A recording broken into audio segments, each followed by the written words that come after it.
Last lecture में हम लोगों ने न्यूक्लियोटाइड्स एंड न्यूक्लिक एसिड्स को पढ़ना शुरू किया था। इनके बारे में एक दफा जो है इसे गो थ्रू कर लेते हैं कि किन पॉइंट्स को हमने लास्ट लेक्चर में कवर किया था, ताकि आप उन पॉइंट्स को माइंड में रखते हुए आप लोग आज के लेक्चर के पॉइंट्स को जो है वो देख सकें। सो फर्स्ट ऑफ ऑल हमने न्यूक्लियोटाइड्स और न्यूक्लियोटाइड्स के अंदर प्रेजेंट जो 3 डिफरेंट कंपोनेंट्स हैं, यहाँ से हमने इस चैप्टर को स्टार्ट किया था। That basically there are the 3 different groups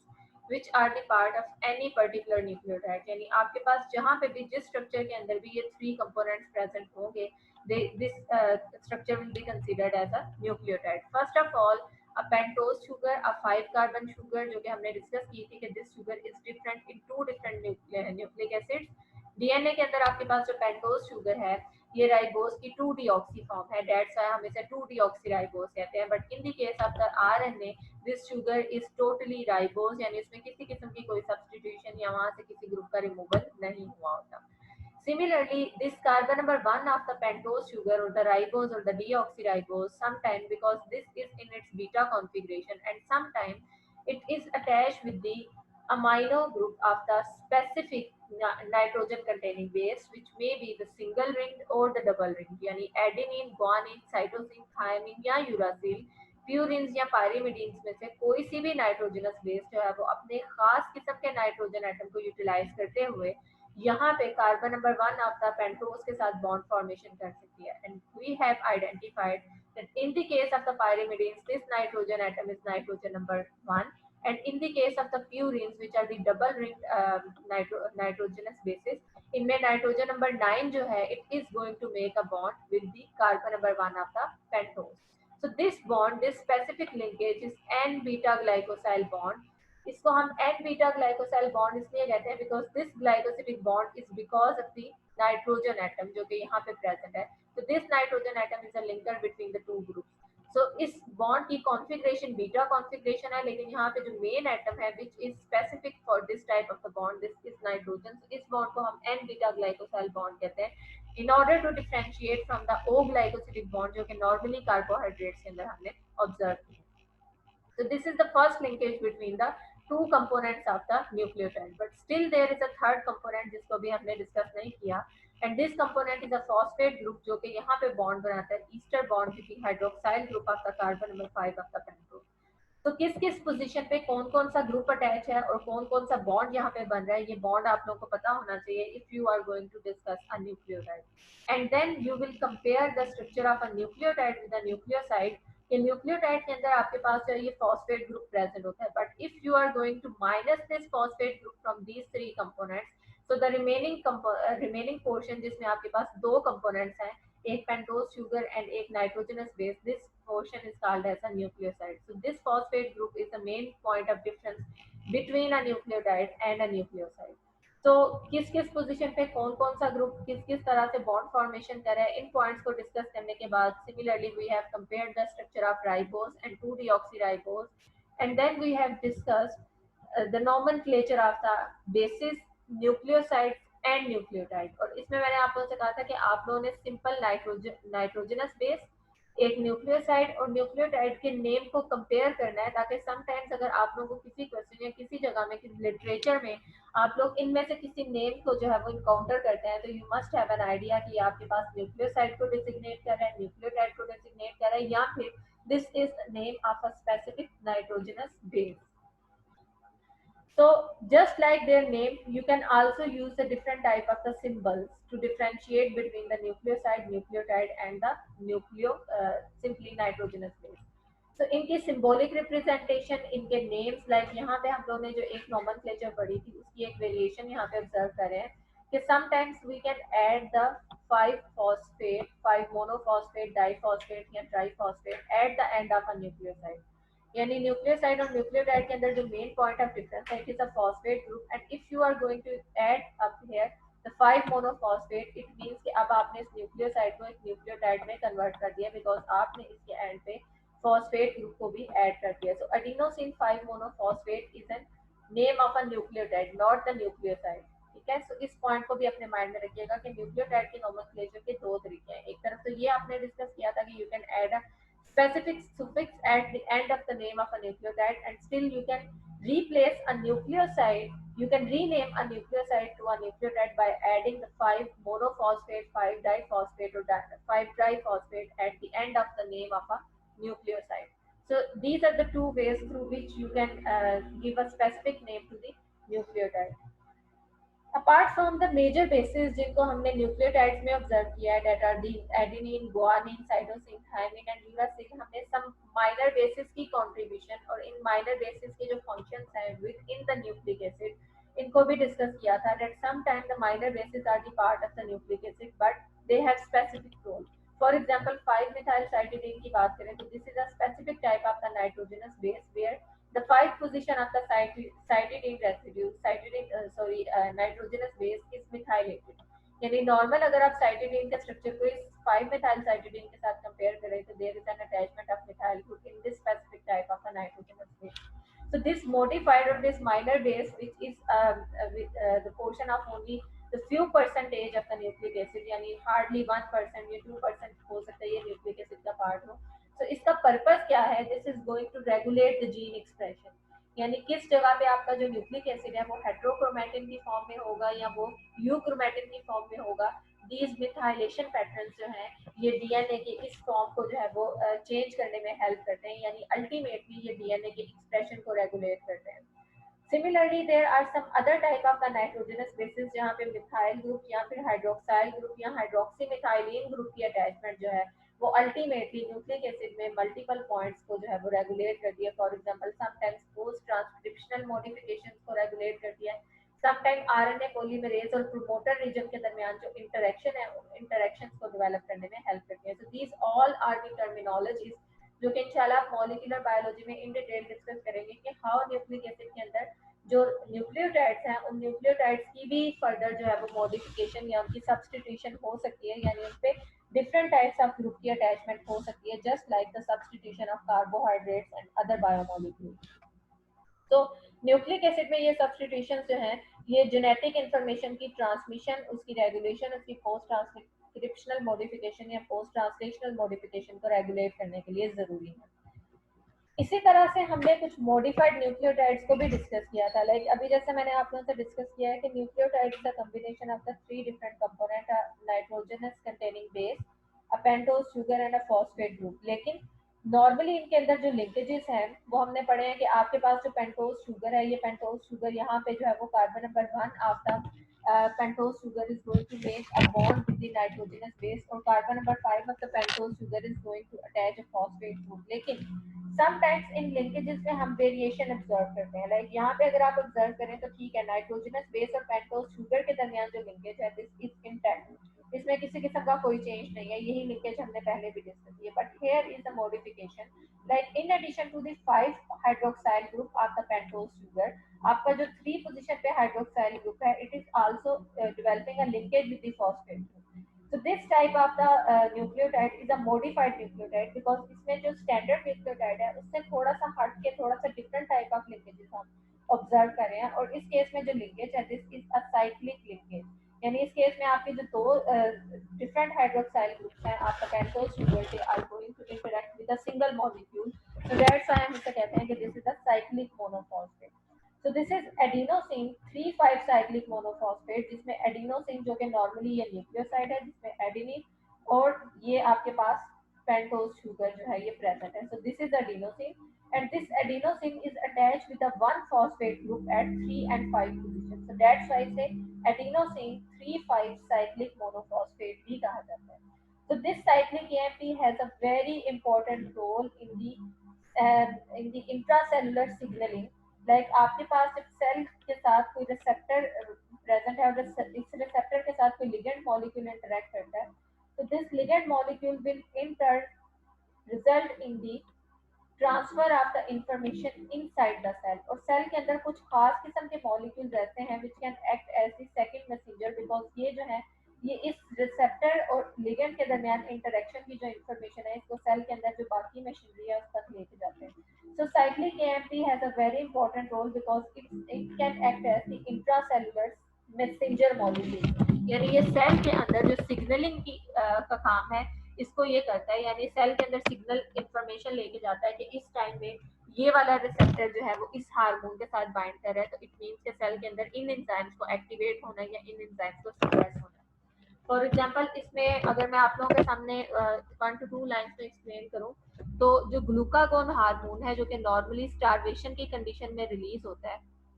ये glucagon hormone normally we all know कि जो हमारे पास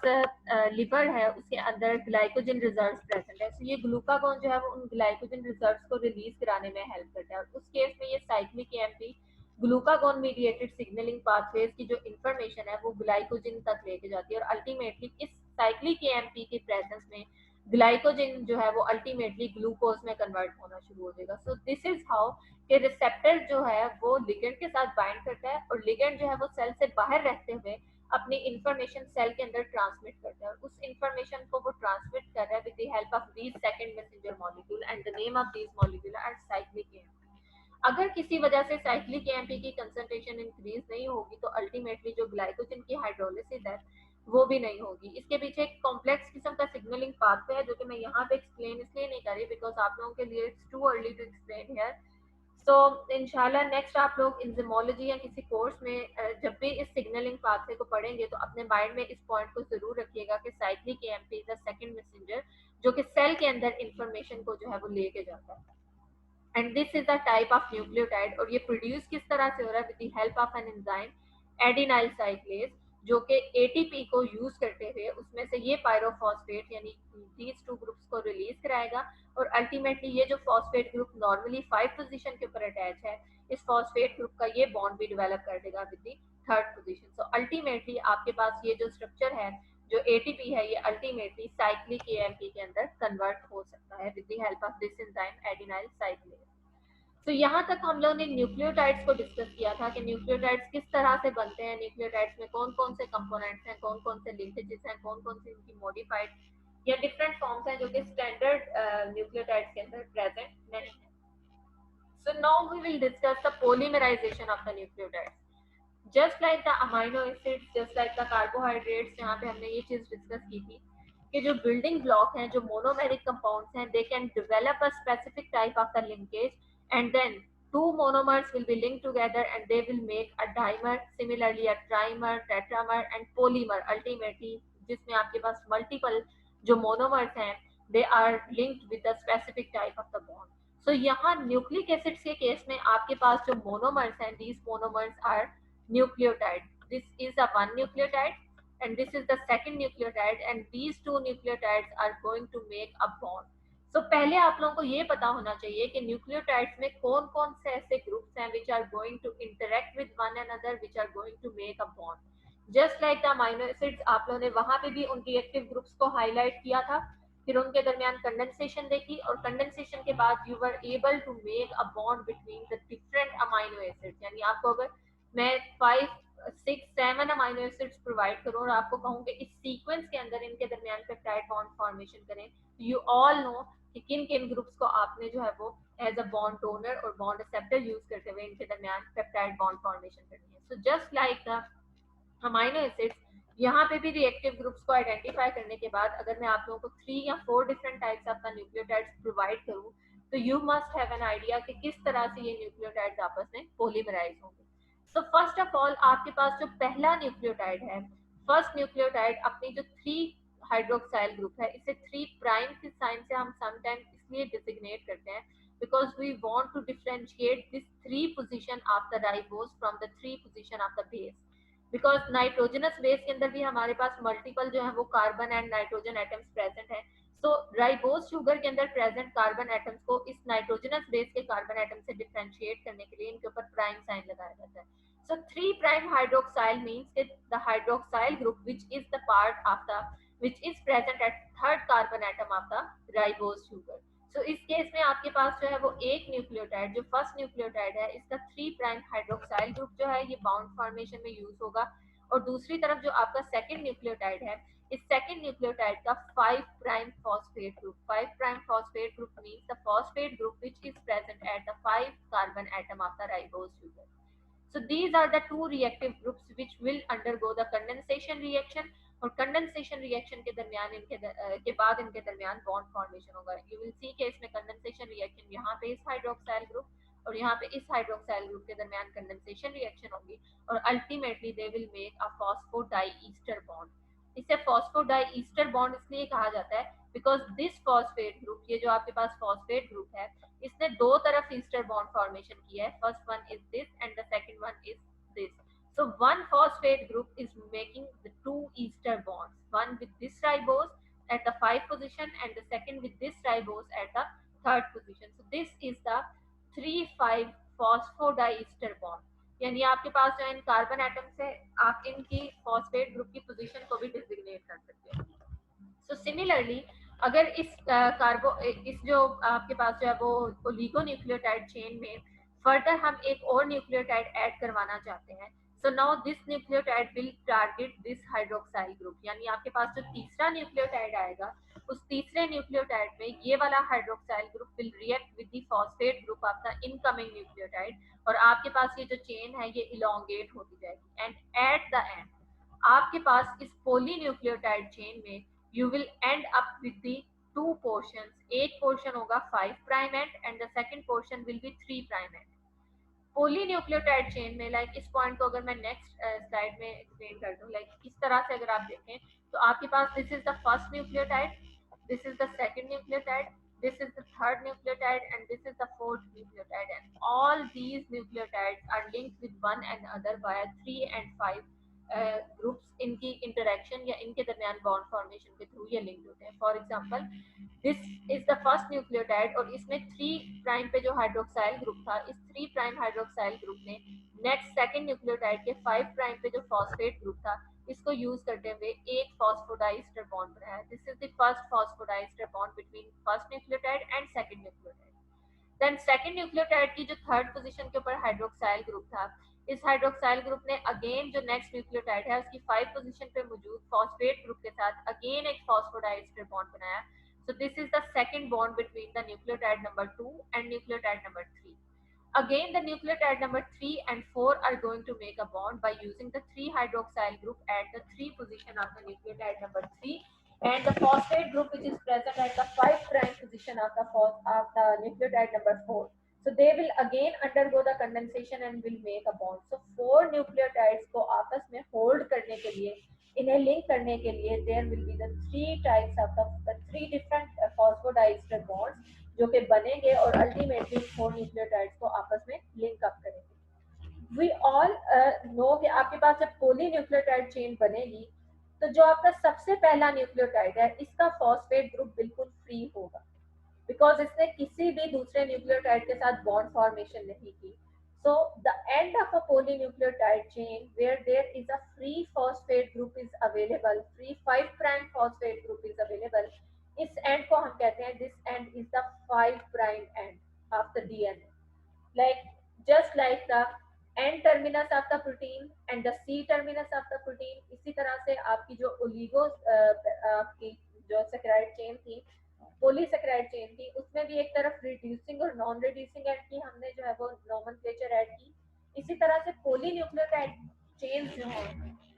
इन पॉलीन्यूक्लियोटाइड चेन्स को हम दो एंड्स के थ्रू मार्क करते हैं। एक इसके एंड को हम 5 प्राइम एंड कहते हैं एंड द सेकंड एंड को हम 3 प्राइम एंड कहते हैं। The 5 prime and is the dead and of the polynucleotide chain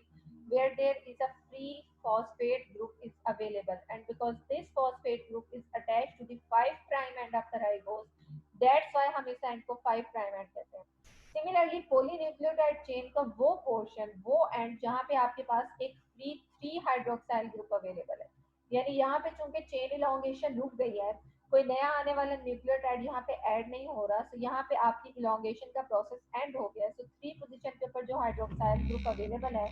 this hydroxyl group is free, it is not making a bond with any other incoming nucleotide. So this point or this end of a polynucleotide chain where you have a free 3 prime hydroxyl group, this is the 3 prime end of the DNA. तो DNA के case में आप लोगों को idea होना चाहिए कि 5 prime and किसे कहते हैं और 3 प्राइम एंड किसे कहते हैं। नॉर्मली यहाँ पे अब इस चीज का आप लोगों को पता चल गया है कि चाहे आपके पास न्यूक्लिक एसिड डीएनए है या न्यूक्लिक एसिड आरएनए, हमेशा इनके दरमियान जो लिंकेज बनेगा वो इसी तरह से between the 5 phosphate group of the 1 nucleotide and the 3 hydroxyl group of the next nucleotide, they will make a bond and ultimately आपके पास जो poly nucleotide chain है उस पे मल्टीपल फॉस्फोडाइस्टर लिंकेजेस को आप ऑब्जर्व करोगे। तो इस तरह से 5 प्राइम एंड क्या है, 3 प्राइम एंड क्या है, इसका भी आपको आइडिया होना चाहिए। मोस्ट ऑफ द केसेस आपके पास जो डीएनए मॉलिक्यूल है, this DNA molecule is double stranded molecule, यानी इसमें आपके पास एक पॉलीन्यूक्लियोटाइड चेन प्रेजेंट नहीं होती, बल्कि you have two different polynucleotide chains, और ये जो पॉलीन्यूक्लियोटाइड चेन्स हैं these are anti parallel polynucleotide chain, just like the parallel and anti parallel beta sheets, जहाँ पे आपने ये चीज डिस्कस की थी कि हमेशा आप पोलैरिटी या एंटी पैरेलल या पैरेलल जो आप डेसिग्नेशन असाइन करते हैं किसी भी मॉलिक्यूल को, वो आप उनकी डायरेक्शनल नेचर की बेस पे करते हैं, यानी उनकी एंड्स को देखते हुए करते हैं। तो अगर तो दो मॉलिक्यूल के जो दो एंड्स हैं वो सेम डायरेक्शन में फेस कर रहे हो एक दूसरे को, तो उस केस में आप कहते हैं कि these are the polar molecule, यानी इस केस में आपकी जो चेन्स हैं चाहे वो बीटा शीट्स हैं या कोई भी दूसरे एंड्स हैं, these are the polar parallel sorry. लेकिन अगर आपके पास जो है वो दोनों ग्रुप्स की जो ओरिएंटेशन है, जो दोनों मॉलिक्यूल्स हैं उनकी डायरेक्शन ऑपोजिट है, तो उस केस में आप कहेंगे कि these are anti parallel. So DNA के केस में भी चूंकि we don't have a single polynucleotide chain, we have two different polynucleotide chain, and we all know कि polynucleotide chain की भी एक specific ends या specific direction है। तो उस डायरेक्शन को देखते हुए हम इस पॉइंट पे पहुंचे कि जो डीएनए के केस में जो टू पोलीन्यूक्लियोटाइड चेन्स हैं, these polynucleotide chains are anti parallel, यानी एक polynucleotide chain का 5 प्राइम एंड हमेशा दूसरी polynucleotide chain के ऑपोजिट एंड या 3 प्राइम एंड को फेस करता है। And similarly, the 3 prime end of the one polynucleotide chain is adjacent to the 5 prime end of the second polynucleotide chain, because इनके जो दोनों ends हैं वो oppositely एक दूसरे को फेस कर रहे हैं, it means कि इनकी डायरेक्शन ऑपोजिट है। सो इस तरह की जो हमारे पास डबल हेलिकल स्ट्रक्चर होगा उसमें polynucleotide chains, these chains will be anti parallel. So इस पॉइंट को अपने माइंड में रखिएगा कि DNA is the double helical structure, लेकिन इसमें जो दो पोलीन्यूक्लियोटाइड चेन्स हैं, these two polynucleotide chains are not parallel, बल्कि ये एंटी पैरेलल मैनर में जो है ये प्रेजेंट है। सो एक और पॉइंट जो आप यहाँ पे माइंड में रखना है कि आपके पास जो न्यूक्लियोटाइड्स हैं उन न्यूक्लियोटाइड्स के अंदर सिर्फ एक ही ऐसा पॉइंट है जो कि डिफरेंट है, बाकी सारे के सारे पॉइंट्स हैं वो सेम है, और इस पॉइंट के डिफरेंट होने की वजह से one nucleotide is different from the other nucleotide, just like the amino acid. Amino acids में भी हमने ये चीज हाईलाइट की थी कि आपके पास एक अमाइनो एसिड जो सेंट्रल या अल्फा अमाइनो एसिड है उसमें एक कार्बन आइटम प्रेजेंट होता है which is the alpha carbon atom, और इसमें एक तरफ हाइड्रोजन है, एक तरफ अमाइनो ग्रुप है, एक तरफ कार्बोक्सिलिक एसिड ग्रुप है। ये तीनों ग्रुप जो है वो हर अमाइनो एसिड में सेम है, लेकिन सिर्फ एक group which is the R group, this is different in all 20 amino acid. So similarly nucleotides के केस में भी आपके पास जो है वो नाइट्रोजनस बेस बेशक सेम है, सॉरी पेंटोज शुगर सेम है, फॉस्फेट ग्रुप सेम है, लेकिन यहाँ पे जो नाइट्रोजनस बेस है इसके डिफरेंट होने की वजह से यू कैन से कि one nucleotide is different from the second nucleotide. So if there is an adenine is present, so you will say that this particular type of the nucleotide is adenine nucleotide, adenosine monophosphate, और अगर आपके पास यहाँ पे thiamine present है, it means that this is a specific nucleotide thiamine mono, आपके पास जो है this is a specific nucleotide जिसमें आपके पास जो फर्स्ट पोजीशन है यहाँ पे जो नाइट्रोजनस बेस है दिस इज thiamine। सो एक न्यूक्लियोटाइड को सेकंड न्यूक्लियोटाइड और सिमिलरली थर्ड न्यूक्लियोटाइड से डिफरेंशिएट करने के लिए जो आपके पास मेन पॉइंट है this is the nitrogenous base attached to the carbon number 1 of the pentose. So you can see कि यहाँ पे भी आपको पॉलीन्यूक्लियोटाइड चेन्स दिखाई गई हैं, लेकिन इन पॉलीन्यूक्लियोटाइड चेन्स के अंदर सिर्फ और सिर्फ नाइट्रोजनस बेस का जो पॉइंट है दिस इज डिफरेंट, बाकी जो पूरे का पूरा ग्रुप है दिस इज सेम। सो अब अगर हम डीएनए के स्ट्रक्चर की तरफ मूव करें तो देयर आर सम पॉइंट्स जो कि आप लोगों ने साथ साथ क्लियर करते जाने हैं। फर्स्ट ऑफ ऑल एक पॉइंट तो मैंने अभी आप लोगों के सामने एक्सप्लेन कर दिया कि डीएनए के अंदर this structure is explained by Watson and Crick in 1953 by using the same information जो कि रोजालिंड एंड फ्रैंकलिन ने जो है वो सॉल्व की थी इन 1950s, in early 1950s। So in structures को देखते हुए कुछ स्टैंडर्ड पॉइंट्स जो कंक्लूड किए गए हैं about the structure of the DNA, इसमें पहला पॉइंट तो मैंने यहाँ पे एक्सप्लेन किया है कि in all the DNA molecules जो कि किसी भी ऑर्गेनिज्म के जो है वो सेल के अंदर प्रेजेंट होते हैं, they have two polynucleotide chains, two polynucleotide chains which are twisted around each other in the form of a spiral, यानी आपके पास जो डीएनए का मॉलिक्यूल है ये इसमें दो पोलीन्यूक्लियोटाइड चेन लीनियर फॉर्म में प्रेजेंट नहीं होती, बल्कि ये एक हेलिक्स, एक कॉमन हेलिक्स के दौरान जो है वो रैप हुई होती हैं। लेकिन इन दोनों चेन्स की जो रैपिंग है ये जो है वो ऑपोजिट डायरेक्शन में है because they are anti parallel in nature. So DNA में जो two polynucleotide chains हैं, these chains are not linear, these chains are in the form of the helix, और ये helix में कौन कौन से ग्रुप्स जो हैं वो इन दो polynucleotide chains को होल्ड करके रखते हैं, कि कौन सी इंटरेक्शंस हैं जो कि यहाँ पे स्ट्रक्चर को मेंटेन रखने में अपना रोल प्ले करती हैं, इसको हम जो है वो इन डिटेल देखते हैं। So if we talk about the polarity of these two strands which are twisted around a common axis, like यहाँ पे जैसे मैंने कहा है कि these are the two strands जो कि एक ही एक्सिस के अराउंड रैप हो रहे हैं या एक ही एक्सिस के अराउंड इस तरह से कॉइल हो रहे हैं, इनकी अगर आप पोलैरिटी की बात करें तो पोलैरिटी के केस में यू विल ऑब्जर्व कि these two strands are anti parallel, यानी एक स्ट्रैंड का जो 3 प्राइम एंड है it is facing the 5 prime end of the second strand, और similarly the 5 prime end of the one strand is facing the 3 prime end of the second strand. So just like the alpha helical structure आपका amino acid, अगर आप उसको mind में रखें तो वहां पे भी हमने इस चीज को डिस्कस किया था कि आपके पास जो हेलिकल स्ट्रक्चर है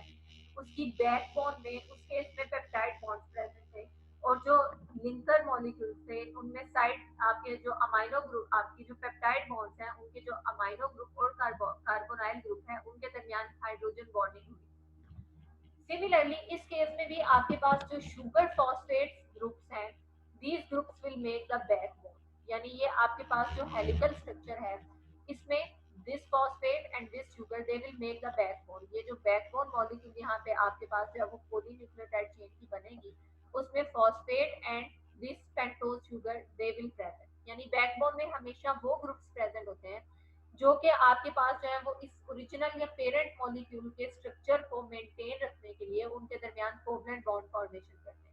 तो इस केस में जो कोवलेंट बॉन्ड फॉर्मेशन है वो पेंटोज शुगर और फॉस्फेट ग्रुप्स के दरमियान हो रही है। So these two groups they are required to maintain the intact structure of this polynucleotide chain, so they will be the part of the backbone, यानी backbone में आपके पास जो है वो फॉस्फेट ग्रुप और पेंटोज शुगर्स आएंगी, और ये वाले ग्रुप जो नाइट्रोजनस बेसिस हैं जिनकी किसी भी किस्म की पार्टिसिपेशन नहीं है इस पॉलीन्यूक्लियोटाइड के स्ट्रक्चर को मेंटेन रखने में, दे विल प्रोजेक्ट आउटवर्ड और द डाउनवर्ड, यानी ये आपके पास बैकबोन का पार्ट नहीं होंगे बल्कि ये बैकबोन से बाहर की तरफ को प्रोजेक्ट हुए होंगे। सिमिलरली इस केस में भी आपके ये वाला जो पोर्शन है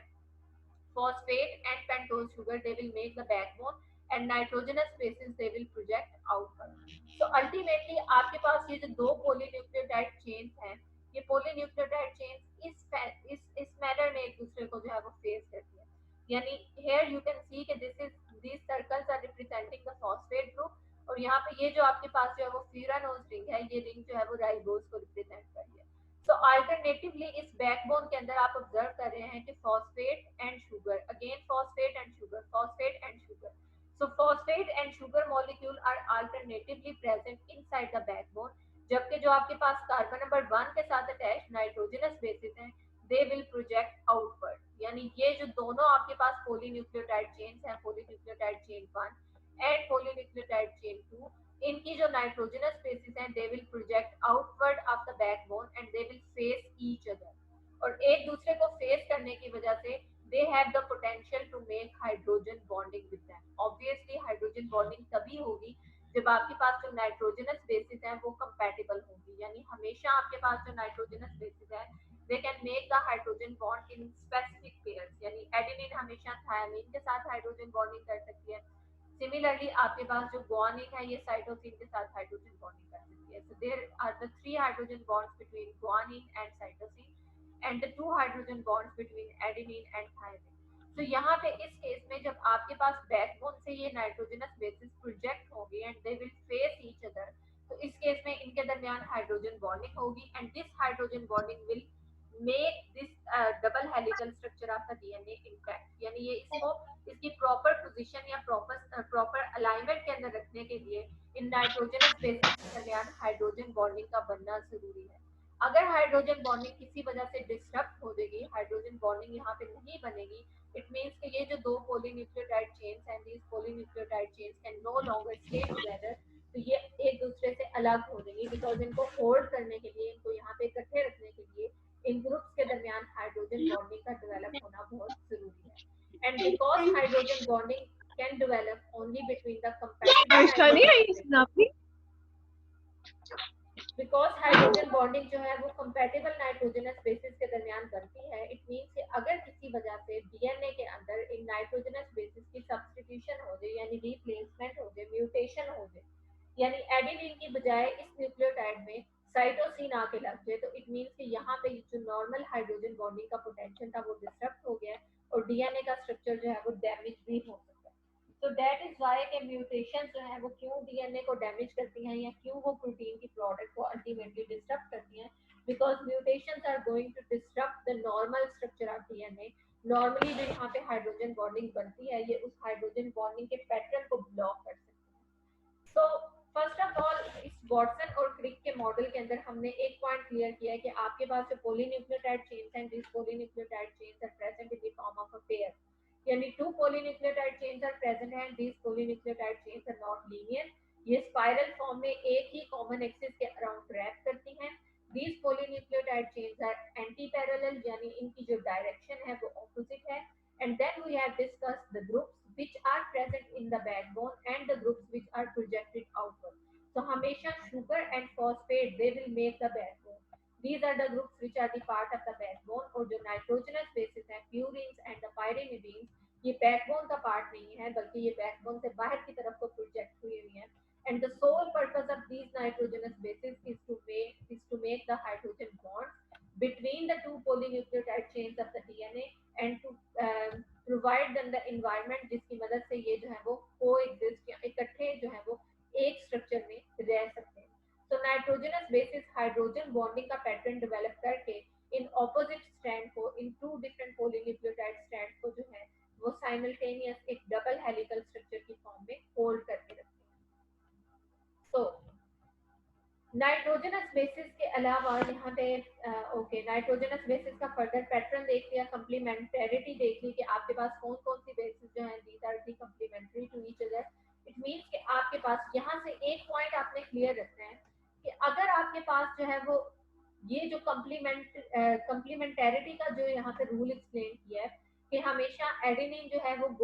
हमेशा थायमिन के साथ बॉन्ड फॉर्मेशन करता है या गुआनिन हमेशा साइटोसिन के साथ बॉन्ड फॉर्मेशन करता है। So this is the main point behind the replication of the DNA.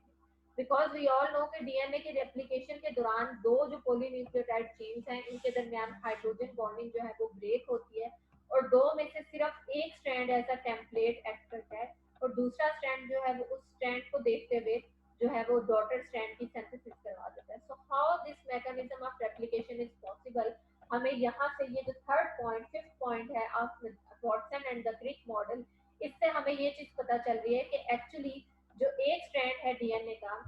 Sorry for this drawing, जो एक स्ट्रैंड है डीएनए का ये नॉर्मली एज अ टेम्पलेट या गाइड के तौर पे एक्ट करता है और इसमें प्रेजेंट जो नाइट्रोजनस बेसिस हैं ये सेकंड पोलीन्यूक्लियोटाइड स्ट्रैंड को जो है वो बनने में हेल्प करती है। फॉर एग्जांपल अगर इस पोजीशन के ऊपर एडेनिन प्रेजेंट है तो आपका जो डॉटर मॉलिक्यूल बनेगा, डॉटर मॉलिक्यूल में फॉर श्योर यहाँ पे थायमिन होना चाहिए। तो जो पेरेंट स्ट्रैंड यहाँ पे टेम्पलेट के तौर पे एक्ट करता है, this template is a guide जो कि आपके डॉटर स्ट्रैंड को इंफॉर्मेशन प्रोवाइड कर रही है, बिकॉज आपके जो डॉटर स्ट्रैंड के अंदर न्यूक्लियोटाइड्स हैं हमें नाइट्रोजनस बेस का ही सिर्फ डिफरेंस आना है, फॉस्फेट ग्रुप और जो पेंटोज शुगर है वो तो किसी किस्म का उसमें चेंज नहीं होगा। तो इट मीन्स कि यहाँ पे अगर थायमिन होगा तो आपके पास रेप्लिकेशन का प्रोसेस करेक्ट चल रहा है। सिमिलरली अगर यहाँ पे साइटोसिन प्रेजेंट है तो साइटोसिन की जगह यहाँ पे गुआनिन लगेगा। अगर यहाँ पे अगेन आपके पास थायमिन प्रेजेंट है तो थायमिन की जगह एडेनिन अवेलेबल है। तो अगर आपको किसी एक डीएनए स्ट्रैंड की इंफॉर्मेशन प्रोवाइड की जाए या उसकी इंफॉर्मेशन आपको अवेलेबल हो तो by using this information as a guide you can draw the information of the daughter strand. यानी अगर आपको पेरेंट स्ट्रैंड की इंफॉर्मेशन 5 to 3 प्राइम एंड दी गई है तो इस कंप्लीमेंटेरिटी के रूल को माइंड में रखते हुए you can write the information of the daughter strand के इस पेरेंट स्ट्रैंड का जो डॉटर स्ट्रैंड है वो ऐसा बनेगा। अगर किसी वजह से रेप्लिकेशन के दौरान यहाँ पे कोई रॉन्ग न्यूक्लियोटाइड इनकॉर्पोरेट हो जाए, फॉर एग्जांपल एडेनिन की बजाय साइटोसिन इनकॉर्पोरेट हो जाए, तो we have a repair system, we have a repair mechanism inside our bodies जो कि दोबारा से आके साइटोसिन को यहाँ से रिमूव करेगा और साइटोसिन को रिप्लेस कर देगा with the adenine, because DNA के अंदर किसी किस्म का जो म्यूटेशन है या किसी किस्म का जो डैमेज है उसे बर्दाश्त नहीं किया जा सकता। So this is the reason कि म्यूटेशन के जो चांसेस हैं वो बॉडी के अंदर बहुत मिनिमाइज है, और ये हमेशा उसी सिस्टम में होता है जब आपका जो रिपेयर सिस्टम है उसमें किसी किस्म का डैमेज हो जाए या रिपेयर सिस्टम किसी वजह से म्यूटेशन को डिटेक्ट नहीं कर पा रहा, तो उस केस में म्यूटेशन जो है वो डीएनए का परमानेंट पार्ट बने। अदरवाइज जो है वो रिपेयर सिस्टम वो म्यूटेशन को रिवर्स करने की कोशिश करता है, यानी उस म्यूटेटेड रेसिड्यू को रिप्लेस करने की कोशिश करता है with normal nitrogenous base. So these are the 5 points जिनको मैंने एक्सप्लेन किया है और उनको यहाँ पे मैंने along with the diagram explain किया है। सो जो जो पॉइंट्स मैंने आप लोगों के सामने यहाँ पे रेज किए इनको माइंड में रखते हुए you can simply draw the information about the DNA कि इसमें जो complementarity है उसका क्या फायदा है, इसमें जो हाइड्रोजन बॉन्डिंग है उसका क्या फायदा है, जो टू डिफरेंट स्ट्रैंड्स हैं वो किस डायरेक्शन में है, और जो फाइनल डीएनए का स्ट्रक्चर है उसकी बैकबोन में कौन कौन से ग्रुप्स हैं, हाइड्रोजन बॉन्डिंग किन किन ग्रुप्स के दरमियान हो रही है। तो इन पॉइंट से जो फाइनल कंक्लूजन आ रहे हैं इनको भी नोट करते जाइएगा। तो फाइनली आपके पास अगर हम डीएनए की जो है वो इसकी फिजिकल जो पैरामीटर्स हैं उनको कैलकुलेट करें, लाइक डायमीटर को कैलकुलेट करें, इसी तरह से जब हमने अमाइनो एसिड्स के केस में जो पोलीन्यूक्लियोटाइड जो पोली आपके पास जो है वो अमाइनो एसिड्स की चेन थी पॉलीपेप्टाइड चेन, उसमें ये चीज डिस्कस किया था कि आपके पास एक हेलिक्स के अंदर नॉर्मली 4 अमाइनो एसिड्स प्रेजेंट होते हैं। तो इन सारे पैरामीटर्स को अगर हम डीएनए के केस में अप्लाई करें तो वी विल कंक्लूड कि आपके पास जो डीएनए है उस डीएनए का डायमीटर इज 20 ऑंगस्ट्रम। एंड हियर एक जो आपके पास हेलिक्स है, for example this is the one turn off the helix, this is the one portion of the helix. तो इसके अंदर आपके पास टोटल 3.6 अमाइनो एसिड आपके पास है, सॉरी 3.6 अमाइनो एसिड्स नहीं, 3 पॉइंट आपके पास जो नॉर्मली जो न्यूक्लियोटाइड्स हैं they are present. 3.6 nucleotide mean कि आपके पास नॉर्मली जैसे हमने अमाइनो एसिड्स के केस में डिस्कस किया था कि 3 amino acids completely and the half amino acid partially जो है वो इस हेलिक्स का पार्ट होता है। तो सिमिलरली इस केस में आपके पास जो न्यूक्लियोटाइड्स है पॉलीन्यूक्लियोटाइड चेन, इस पॉलीन्यूक्लियोटाइड चेन के लिए आपके पास टोटल जो एक टर्न है, इस एक टर्न के अंदर आपके पास 3 न्यूक्लियोटाइड जो है वो कंप्लीटली प्रेजेंट होंगे, और 3 न्यूक्लियोटाइड्स के साथ साथ एक जो न्यूक्लियोटाइड है वो पार्शियली यहाँ पे प्रेजेंट होगा, और इसका जो रिमेनिंग पोर्शन है वो यहाँ पे इस टर्न के साथ जो है वो यहाँ पे मार्क किया गया है, बिकॉज यहाँ पे वो हाईलाइट करके नहीं दिखाया गया। सो कंप्लीट 4 न्यूक्लियोटाइड्स अगेन आपके पास जो अमाइनो एसिड्स हैं उसी तरह 4 न्यूक्लियोटाइड्स जो है वो एक हेलिक्स के टर्न के अंदर प्रेजेंट नहीं होते, बल्कि 3 nucleotides completely and 1 nucleotide partially जो है वो एक टर्न के अंदर प्रेजेंट होंगे। एंड अगेन अगर आप इस चीज को कैलकुलेट करें, that is the number of the nitrogenous bases, that is the number of the nitrogenous bases और the nucleotides which are the part of the one turn, यानी आपके पास न्यूक्लियोटाइड्स तो प्रेजेंट है, ठीक है, एक पॉलीन्यूक्लियोटाइड चेन में मैंने जैसे एक्सप्लेन किया कि 3 nucleotides and one half nucleotide. So these are the 3 nucleotides which belong to the one polynucleotide chain. लेकिन आप सब जानते हैं कि आपके पास यहाँ पे हेलिक्स है, इस हेलिक्स में एक polynucleotide chain नहीं है, बल्कि there are 2 different polynucleotide chain. So it means कि 3.6 amino acid एक polynucleotide chain के और 3.6 sorry amino acid मैं बार-बार बोल रही हूँ, यहाँ पे amino acid नहीं है बल्कि nucleotide. So 3.6 nucleotides from one polynucleotide chain and the 3.6 amino acids from the second polynucleotide chain will ultimately make about 10 base pairs per turn. यानी आपके पास जो टोटल एक टर्न है उसमें अगर आप उन दोनों जो पोलीन्यूक्लियोटाइड चेन है उनकी कॉन्ट्रीब्यूशन को सम अप करोगे तो इट मीन्स कि आपके पास टोटल जो एक टर्न है इस हेलिक्स का, इस टर्न के अंदर टोटल 10 बेस पेयर्स जो है वो प्रेजेंट होते हैं, यानी 10 nitrogenous bases are the part of this turn. तो इस पूरी की पूरी कैलकुलेशंस को माइंड में रखने के साथ साथ you can observe here the two depressions, two grooves, यानी जैसे आप लोगों को यहाँ पे हॉरिजॉन्टली इस जो पोलीन्यूक्लियोटाइड चेन है इसके स्ट्रक्चर को, इसके हेलिकल स्ट्रक्चर को यहाँ पे हाईलाइट करके दिखाया गया है। So you can see along the structure of the DNA, along the helical structure of the DNA, there are the two depressions. Sometimes the depression is shallow and sometimes this depression is a deep depression, यानी ये जो आपके पास portion है इनको हम sometimes कहते हैं these are the grooves. ये आपके पास जो है वो डीएनए के अंदर दीज आर दी ग्रुप्स, जो कि माइनर ग्रुप्स भी हो सकते हैं और मेजर ग्रुप्स भी हो सकते हैं, यानी समटाइम्स ये ग्रुप्स जो है ये ज्यादा शैलो है एंड समटाइम्स आपके पास ये जो ग्रुप्स हैं दीज आर दी डीप, यानी ये ज्यादा डेप्थ तक आपके पास जा रहे हैं। तो इनके डायमीटर से आप लोगों को आइडिया हो सकता है कि अगर आपके पास जो डीएनए के डबल हेलिकल स्ट्रक्चर के अंदर देयर इज अ पोर्शन जहाँ पे आपके पास जो डिप्रेशन है ये डिप्रेशन ज्यादा शैलो है, यानी इतनी ज्यादा डीप नहीं है, तो इस डिप्रेशन को आप कहेंगे this is the minor group and this is the portion जहाँ पे आपके पास जो डिप्रेशन है वो ज्यादा डीप डिप्रेशन है and this depression is called as the major group. So these are the sites जहाँ पे आके डीएनए के साथ प्रोटीन्स बाइंड करती हैं। These proteins can bind with the DNA and they can regulate the DNA, यानी DNA के further जो रेप्लिकेशन का प्रोसेस है, ट्रांसक्रिप्शन का प्रोसेस है, इन प्रोसेसेस को रेगुलेट करने के लिए मल्टीपल रेगुलेटरी प्रोटीन्स जो डीएनए के साथ बाइंड करती हैं, they can bind either with the minor group और द मेजर ग्रुप। सो आप लोगों को आइडिया होना चाहिए कि माइनर और मेजर ग्रुप्स क्या हैं।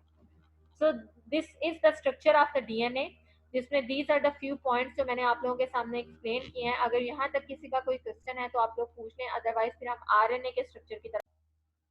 ओके चलें, फिर अगर आप लोग इसे पढ़ेंगे और तब किसी का कोई क्वेश्चन हुआ तो तब मुझे बता दीजिएगा। ये हो सकता है अभी आप लोगों के माइंड में क्वेश्चन ना हो, लेकिन पढ़ने के बाद आप लोगों को क्वेश्चन आ जाए। So the next type of the nucleic acid is RNA. First of all, we will see कि what are the differences between the DNA and the RNA. DNA और RNA के अंदर न्यूक्लियोटाइड्स तो प्रेजेंट हैं, लेकिन क्या nucleotides की identity में कोई डिफरेंस है? अगर वो डिफरेंस है तो वो किस किस जगह पे है, इन पॉइंट्स को हम हाईलाइट करेंगे। तो फर्स्ट ऑफ ऑल अगर आप लोगों को याद हो तो हमने पेंटोसिस को जब डिस्कस किया था तो पहला डिफरेंस तो हमने वहीं पे हाईलाइट कर लिया था कि आरएनए और डीएनए के अंदर the first point of difference is the sugar pentose which is 2-deoxyribose in the case of the DNA and the ribose in the case of the RNA। अब यहाँ पे एक क्वेश्चन ये भी आ सकता है कि डीएनए के अंदर शुगर 2-deoxy फॉर्म में प्रेजेंट क्यों होती है और आरएनए के अंदर जो है वो राइबोज शुगर ही क्यों प्रेजेंट होती है। तो इस पॉइंट की तरफ मैं एंड पे आती हूँ। फर्स्ट ऑफ ऑल हम इन जो डिफरेंसेस हैं इनको पहले हाईलाइट कर लेते हैं कि कौन कौन से डिफरेंसेस हैं। First of all, pentose sugar जो कि राइबोज है in the case of RNA and 2-deoxyribose in the case of the DNA। Second one is the pyrimidines. हमने ये पॉइंट डिस्कस किया था कि डीएनए और आरएनए के अंदर जो प्यूरिन्स हैं, प्यूरिन्स तो सेम है, यानी adenine and guanine which are the two purines, ये डीएनए में भी प्रेजेंट है, आरएनए में भी प्रेजेंट है। इसी तरह से एक पायरिमिडीन थी साइटोसिन, ये भी डीएनए और आरएनए के अंदर सिमिलरली प्रेजेंट थी, यानी दोनों केसेस के अंदर हम इसको ऑब्जर्व कर सकते हैं, उसमें किसी किस्म का कोई डिफरेंस नहीं है। But there are the two pyrimidines uracil and thiamine जो कि अल्टरनेटिवली प्रेजेंट होती है, यानी यूरासिल हमेशा जो है वो आरएनए के अंदर प्रेजेंट होती है and thiamine is present in the case of the DNA. So this is the second point of the difference between RNA and the DNA, that there is a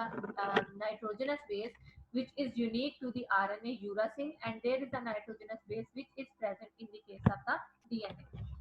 similarly जो third आपके पास point of difference है वो इनके structure का difference है। और structure में ये डिफरेंस है कि आपके पास जो आरएनए है नॉर्मली ये सिंगल स्ट्रैंडेड मॉलिक्यूल है, इसमें two different polynucleotide chains present नहीं होती बल्कि एक सिंगल पॉलीन्यूक्लियोटाइड चेन प्रेजेंट होती है, दैट्स व्हाई ये डबल हेलिकल स्ट्रक्चर नहीं बनाती। So these are the three differences between the DNA and RNA. So अब अगर हम आरएनए की टाइप्स को डिस्कस करें कि सेल के अंदर आरएनए किन किन फंक्शंस में इन्वॉल्व है, क्या क्या काम वहाँ पे कर रहा है। तो फर्स्ट ऑफ ऑल आपके पास जो आरएनए की मेजर कंट्रीब्यूशन है, this contribution is the protein synthesis, यानी आरएनए मॉलिक्यूल जो है वो प्रोटीन की सिंथेसिस में, इवन प्रोटीन को सिंथेसाइज करने वाली जो मशीनरी है उस मशीनरी के अंदर भी ये प्रेजेंट होती है। So starting from the messenger RNA I will explain कि किस तरह से मैसेंजर आरएनए जो है वो हेल्प करता है in the process of protein translation. So normally आपके पास जो डीएनए है दिस इज द मॉलिक्यूल जिसके पास जेनेटिक इंफॉर्मेशन अवेलेबल है एंड अल्टीमेटली ये इस जेनेटिक इंफॉर्मेशन को लेके आता है टुवर्ड द राइबोसोम्स जिन्होंने प्रोटीन्स को सिंथेसाइज करना है। So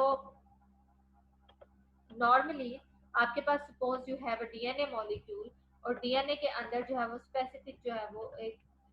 for example sequence present थी, मैं यहाँ से 5 to 3 प्राइम एंड को मार्क करते हुए जो है वो एक सीक्वेंस लिख रही हूँ, that is adenine, guanine, thiamine, cytosine, thiamine, guanine, कोई सी भी, यानी आपके पास जो डीएनए है उसके अंदर सीक्वेंस प्रेजेंट है। फॉर एग्जांपल ये सीक्वेंस इधर लिख दिया, this is the sequence of the one strand of the DNA which is present from 5 to 3 prime. और इसका जो कम्प्लीमेंट्री स्ट्रैंड होगा, ऑब्वियसली कम्प्लीमेंट्री स्ट्रैंड की सीक्वेंस इसके ऑपोजिट होगी, which will be the T, C, A, G and so on. यानी इसी तरह से आपके पास अल्टीमेटली जो है वो डीएनए एक डबल हेलिकल स्ट्रक्चर की फॉर्म में, या इसके जो टू स्ट्रैंड्स हैं उनकी सीक्वेंस को हम नॉर्मली इस तरह से लिखते हैं, that is the first strand of the DNA and this is the second strand of the DNA. And because दोनों स्ट्रैंड के अंदर जो पॉइंट ऑफ डिफरेंस है वो सिर्फ नाइट्रोजनस बेस की वजह से आता है, इसलिए जब हम इसको लिखते हैं तो हम सिर्फ नाइट्रोजनस बेसिस को मेंशन करते हैं, राइबोज और फॉस्फेट ग्रुप को हम ओमिट कर देते हैं, उसको हम वहां पे ऐड नहीं करते। So during the process of replication आपका एक स्ट्रैंड जो है ये डिसअपियर हो जाता है, यानी ये अनबाइंड हो जाता है, and the first strand will act as the template, और ये जो है वो अल्टीमेटली अपना डॉटर स्ट्रैंड सिंथेसाइज कराता है। इसी तरह से during the process of transcription, transcription के दौरान भी क्या होता है कि आपका दो में से जो डीएनए का डबल हेलिकल स्ट्रक्चर है जिसके दरमियान नॉर्मली हाइड्रोजन बॉन्डिंग प्रेजेंट होती है, ये डबल हेलिकल स्ट्रक्चर एक खास पोर्शन से अनवाइंड होता है। फॉर एग्जांपल डीएनए के केस में आपके पास जो है एक डबल हेलिकल पोर्शन था, लेकिन उसमें से एक खास पोर्शन के ऊपर जो है वो प्रोटीन के लिए इंफॉर्मेशन प्रेजेंट है। For example this is the complete structure of DNA जो कि डबल हेलिकल स्ट्रक्चर की फॉर्म में प्रेजेंट है, और सिर्फ इस पोर्शन के ऊपर इंफॉर्मेशन है that is required for the synthesis of the protein. यानी प्रोटीन की सिंथेसिस के लिए आपके पास जो कोडिंग सीक्वेंस है वो सिर्फ और सिर्फ इस पोर्शन के ऊपर प्रेजेंट है। तो बजाय इसके कि पूरे का पूरा डीएनए अनबाइंड हो, पूरे का पूरा डीएनए जो है वो अपने हाइड्रोजन बॉन्ड्स को ब्रेक करे, सिर्फ वो पोर्शन जहाँ पे प्रोटीन के लिए इंफॉर्मेशन प्रेजेंट है ये पोर्शन अनबाइंड होगा, और यहाँ से इंफॉर्मेशन जो है वो राइबोसोम्स तक जाएगी। राइबोसोम्स वो मॉलिक्यूल हैं जो कि प्रोटीन को सिंथेसाइज करते हैं। राइबोसोम इज अ मशीनरी जिसने अमाइनो एसिड्स को यूज करना है और अमाइनो एसिड्स के दरमियान पेप्टाइड बॉन्ड फॉर्मेशन करते हुए अल्टीमेटली इन अमाइनो एसिड्स को प्रोटीन में कन्वर्ट करना है। तो राइबोसोम को पहले पता तो चले कि मैंने प्रोटीन को किन ऑर्डर में सिंथेसाइज कराना है। लाइक मैंने पहले एलानिन को ऐड कराना है, मैंने पहले जो है वो टायरोसिन को ऐड कराना है, प्रोलीन को ऐड कराना है, या किसको ऐड कराना है, यानी प्रोटीन की सीक्वेंस को स्पेसिफाई करने के लिए जो इंफॉर्मेशन है वो इंफॉर्मेशन इस न्यूक्लिक एसिड या इस जीन के ऊपर प्रेजेंट है। सो फर्स्ट ऑफ ऑल होगा क्या कि ये डीएनए फर्स्ट स्टेप के अंदर अनबाइंड होगा, यानी इसका जो पूरा स्ट्रक्चर है उस पूरे स्ट्रक्चर के हाइड्रोजन बॉन्ड ब्रेक नहीं होंगे, बल्कि दिस पोर्शन जो कि हाइड्रोजन बॉन्डिंग के लिए रिक्वायर्ड है, this portion will undergo the unbinding, ये एक ट्रांसक्रिप्शनल बबल बनाएगा। दिस इज द बबल जहाँ पे हाइड्रोजन बॉन्डिंग ब्रेक हो जाती है और आपके पास जो डीएनए की इंफॉर्मेशन है वो इंफॉर्मेशन आरएनए में कन्वर्ट हो जाती है। यानी सपोज डीएनए के अंदर यहाँ पे एडेनिन था, यहाँ पे आपके पास गुआनिन था, यहाँ पे आपके पास थायामीन था, देन यू हैव साइटोसिन। तो आरएनए पॉलीमरेज इस डीएनए की इंफॉर्मेशन को ट्रांसलेट करेगा आरएनए के ऊपर, यानी यहाँ पे एडेनिन के बजाय यूरासिल को इनकॉर्पोरेट करा देगा, गुआनिन की बजाय साइटोसिन को इनकॉर्पोरेट करा देगा, थायामीन की बजाय एडेनिन को ऐड करा देगा, साइटोसिन की बजाय अगेन गुआनिन को, यानी कंप्लीमेंटेरिटी के रूल को फॉलो करते हुए जो इंफॉर्मेशन डीएनए में अवेलेबल थी उस इंफॉर्मेशन को कॉपी करके आरएनए उस इंफॉर्मेशन को राइबोसोम तक ले आएगा। So this RNA is the messenger RNA. इसे मैसेंजर आरएनए इसलिए कहते हैं because this RNA is going to copy the information from gene and इस इंफॉर्मेशन को डीएनए से कॉपी करके राइबोसोम्स तक लेके आता है, अल्टीमेटली राइबोसोम्स को गाइड करता है कि तुमने पहला अमाइनो एसिड कौन सा इनकॉर्पोरेट करना। बिकॉज जो three amino acid three nucleotides हैं, for example UCA, these three nucleotides are going to specify a particular amino acid. We all know कि जो राइबोसोम्स है, राइबोसोम्स में हमारे पास जो है इन कोडॉन्स को रीड करने के लिए जो है वो ऑपरेटर्स प्रेजेंट होता है। तो ये जो यूसीए आपके पास यहाँ पे कोडॉन है, this UCA will codon will specify a particular type of the amino acid. For example आपके पास for example ये अमाइनो एसिड जो है ये फिनाइल एलानिन को इनकॉर्पोरेट करेगा फर्स्ट ऑफ ऑल। तो आपके आरएनए में चूंकि पहला जो कोड है this code is for the amino acid phenyl alanine, तो प्रोटीन में जो पहला अमाइनो एसिड आके लगेगा this amino acid will be phenyl alanine. For example second position के ऊपर जो कोड है GCG, this code is for alanine. So second position पे जो अमाइनो एसिड आएगा this will be alanine. So this is how कि protein के अंदर जो अमाइनो एसिड की सीक्वेंस है वो किस तरह से सीक्वेंस कंजर्व रहती है। बेसिकली उस सीक्वेंस को कंजर्व रखने के पीछे डीएनए की सीक्वेंस का अनचेंज होना जरूरी है। सो फर्स्ट ऑफ ऑल जो आपके पास आरएनए की टाइप मैं यहाँ पे एक्सप्लेन करने लगी हूँ, this is the type of the RNA which is the messenger RNA. और जैसे कि इसके नेम से ही पता चल रहा है कि ये मैसेज लेके आ रहा है। सो this is the messenger RNA and it transfers the genetic information from genes to the ribosome to synthesize the protein। यानी ये जीन से जेनेटिक इंफॉर्मेशन को अल्टीमेटली कॉपी करेगा और वहां से उस इंफॉर्मेशन को लेके आएगा राइबोसोम्स की तरफ। राइबोसोम्स इस इंफॉर्मेशन को एज अ गाइड यूज करेंगे, एज अ टेम्पलेट यूज करेंगे और इस इंफॉर्मेशन को देखते हुए अमाइनो एसिड्स को प्रोटीन में इनकॉर्पोरेट करेंगे। यानी राइबोसोम्स को जो है वो कहीं उनको पीछे से जो है वो इंफॉर्मेशन मैसेंजर आरएनए प्रोवाइड करे। राइबोसोम्स ने ब्लाइंडली सिर्फ मैसेंजर आरएनए की इंफॉर्मेशन को देखते हुए अमाइनो एसिड्स को जो है वो इनकॉर्पोरेट करते जाना। बच्चों इस पॉइंट में कोई कंफ्यूजन मैसेंजर आरएनए के फंक्शन में? सो नेक्स्ट आपके पास जो आरएनए की टाइप है, this is the second type of the RNA and this type of the RNA is transfer RNA. Like जैसे मैंने यहाँ पे आप लोगों को अभी इस स्लाइड में एक्सप्लेन किया है कि आपके पास मैसेंजर आरएनए जो है ये इंफॉर्मेशन लेके राइबोसोम तक आ गया। फॉर एग्जांपल इसने स्पेसिफाई कर दिया कि there is an information UCA, this is the first code for the first amino acid and then there is a code for the second amino acid and this code is GCG and again there is a code for the third amino acid UCG for example। यानी हर 3 nucleotide का जो एक triplet है, this triplet will specify a particular amino acid. अब question ये है कि इस ट्रिपलेट को रीड कौन करता है, कौन सी ऐसी चीज है जो कि इस ट्रिपलेट को रीड करेगी और इसको डी कोड करेगी। यानी यूसीए, सिंपली यूसीए को पढ़ के किस चीज को पता चलेगा कि this UCA is a language और it is a code for the phenylalanine. यानी इसको डी कोड करने के लिए there is a second amino acid and this there is a specific RNA molecule and this RNA molecule is transfer RNA molecule। Transfer RNA molecule के ऊपर normally दो ends present होते हैं। एक इसके पास जो है यहाँ पे काफी रफ सी डायग्राम से आप लोगों को जो है वो एक्सप्लेन करने जा रही हूँ कि ट्रांसफर आरएनए मॉलिक्यूल के ऊपर दो तरह के एंड्स होते हैं। एक यहाँ पे इसके पास ऐसा पोर्शन है एंड बेस का, मैं यहाँ पे इसको आर्म पोर्शन कह रही हूँ, जो कि यहाँ पे आएगा इस कोड के साथ बाइंड करेगा। यानी इसका ये वाला पोर्शन यू के साथ बाइंड करे, this second portion will bind with C and this portion will bind with A and this will decode. यानी ट्रांसफर आरएनए ऐसे आरएनए मॉलिक्यूल हैं जो कि एक तरफ मैसेंजर आरएनए के साथ बाइंड करते हैं और मैसेंजर आरएनए में जो ट्रिपलेट कोडॉन है उस ट्रिपलेट कोडॉन को रीड करते हैं और दूसरी तरफ उस कोडॉन को जैसे ही ये डी कोड कर लेते हैं। यानी ट्रांसफर आरएनए ने जैसे यूसीए के साथ बाइंड किया और इसे पता चल गया कि this code is specific for the phenyl alanine, तो ये साइटोसोल में जाएगा और साइटोसोल में मल्टीपल अमाइनो एसिड जहाँ पे प्रेजेंट है उन अमाइनो एसिड में से फिनाइल एलानिन को पिक करेगा and will bind with the phenyl alanine और ये फिनाइल एलानिन को बाइंड करके उस फिनाइल एलानिन को अल्टीमेटली राइबोसोम्स तक ले आएगा। तो मैसेंजर आरएनए का फंक्शन क्या था कि उन्होंने जीन से इंफॉर्मेशन पिक की, उस इंफॉर्मेशन को राइबोसोम्स तक ले आए।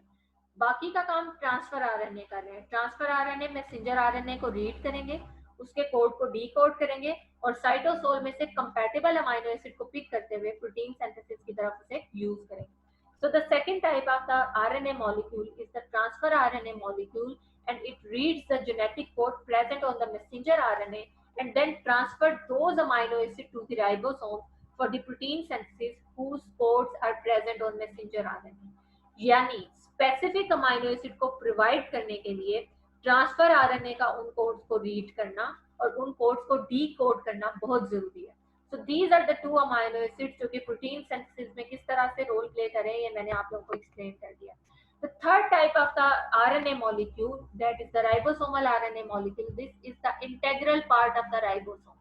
because आप लोगों ने इससे पहले छोटी क्लासेस में पढ़ा होगा कि राइबोसोम इज अ सुप्रामोलिकुलर कॉम्प्लेक्स जिसमें आपके पास आरएनए और प्रोटीन दोनों प्रेजेंट होते हैं। लाइक इसकी जो कंपोजिशन है उसमें दो ग्रुप्स प्रेजेंट है। यानी in addition to the catalytic activity of the protein they also take help from the RNA molecule. So ribosomes एक ऐसा आपके पास सुप्रामोलिकुलर कॉम्प्लेक्स है जो कि प्रोटीन सिंथेसिस के लिए catalytic activity of RNA molecules को भी यूज करता है। यानी इससे पहले आप लोगों को एक्सप्लेन किया गया था कि जो एंजाइम्स है हमेशा एंजाइम्स के पास ही कैटालिटिक पार्ट नहीं होती, समटाइम आरएनए मॉलिक्यूल्स जो हैं वो भी कैटालिटिक एक्टिविटी में जो है वो इन्वॉल्व होते हैं। So ribosomal RNAs are the example of these type of the RNAs जिनके पास कैटालिटिक एक्टिविटी होती है और नॉर्मली ये प्रोटीन सिंथेसिस के अंदर अपने इस कैटालिसिस को जो है ये यहाँ पे यूज करते हैं। So third type of the RNA molecule, they are the major types of the RNA molecule because ribosomes जो है these are the abundant type of the machinery जो कि साइटोसोल के अंदर प्रेजेंट है। So इस मशीनरी को बनाने के लिए राइबोसोमल आरएनए की भी अबंडेंस होना जरूरी है।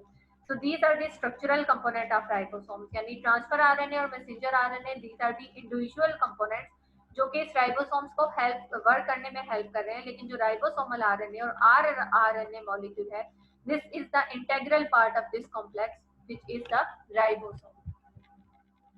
So these are the three different types of the RNA molecule और इन आरएनए मॉलिक्यूल को आप डीएनए मॉलिक्यूल के साथ कंपेयर कर सकते हैं कि डीएनए का फंक्शन सिर्फ और सिर्फ जेनेटिक इंफॉर्मेशन को स्टोर करना और उसे ट्रांसमिट करना है, लेकिन उसको ट्रांसलेट करना इनटू द प्रोटीन वो आरएनए के बगैर पॉसिबल नहीं है। यानी आरएनए बेशक थोड़ी देर के लिए जो है वो सिंथेसाइज होते हैं, मैसेंजर आरएनए स्पेसिफिकली, लेकिन इन आरएनए मॉलिक्यूल्स का इंटरमीडिएट रोल है। यानी ये जीन से जेनेटिक इंफॉर्मेशन को लेके अल्टीमेटली प्रोटीन में उसे ट्रांसलेट करते हैं। तो इससे पहले मैंने आप लोगों के साथ मॉडिफाइड न्यूक्लियोटाइड्स की एक एग्जांपल डिस्कस की थी जिसमें मैंने साइक्लिक एएमपी को डिस्कस किया था। समटाइम्स आरएनए की हाइड्रोलिसिस की वजह से भी मॉडिफाइड न्यूक्लियोटाइड प्रोड्यूस होते हैं।